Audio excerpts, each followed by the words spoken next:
What's up, Hoosiers fans? It's Zach Green, and today we're going to preview the Minnesota versus Indiana football game. Expectations for Indiana haven't gone anywhere near where they're supposed to be. We've taken a big step back compared to last season.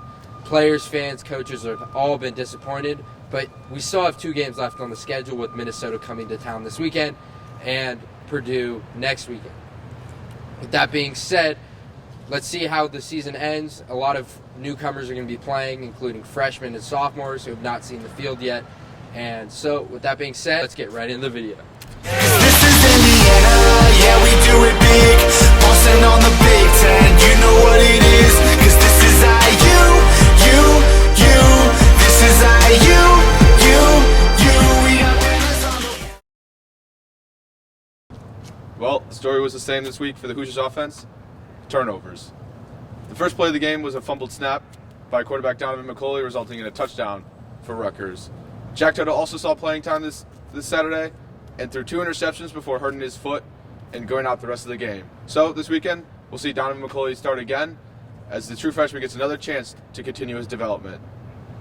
In the running back room, running back Stephen Carr remains injured, leading the way for Davion Irvin Poindexter, Chris Childers, and Charlie Spiegel to get a lot of the carries for the Hoosiers and try to create some sort of offense.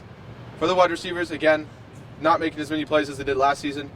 Ty Fryfogle and Miles Marshall haven't been living up to the hype as they did last season, so hopefully they're able to get involved in different ways, make some plays for the Hoosiers, and the Hoosiers are able to get their first Power 5 win this weekend.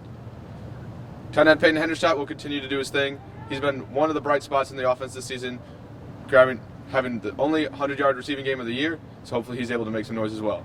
We'll also be seeing some freshmen as well this weekend. Malachi Holt-Bennett had a couple of nice routes on Saturday, and Jacko Smith will also get some playing time as well.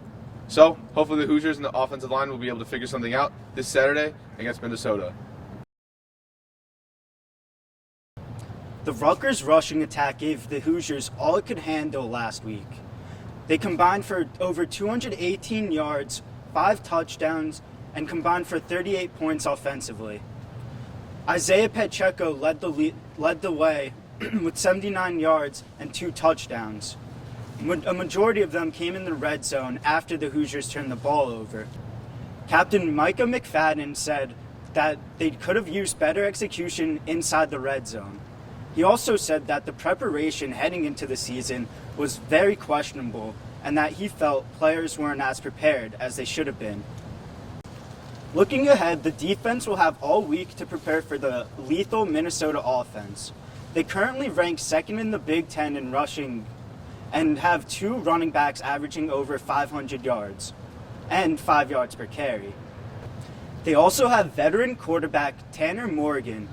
Morgan has over 1,500 yards and 7 touchdowns on the year. However, he also has 7 interceptions. For the Hoosiers to win this game, they need to win the turnover battle, as Tom Allen has said they need to do all season long. They need to make Morgan feel uncomfortable in the pocket and force him to make some bad throws and capitalize off these errant throws.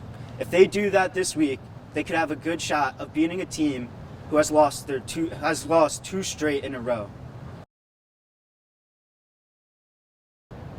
As Matt mentioned earlier, the Hoosiers need to win the turnover margin if they want to pull off an upset victory on Saturday.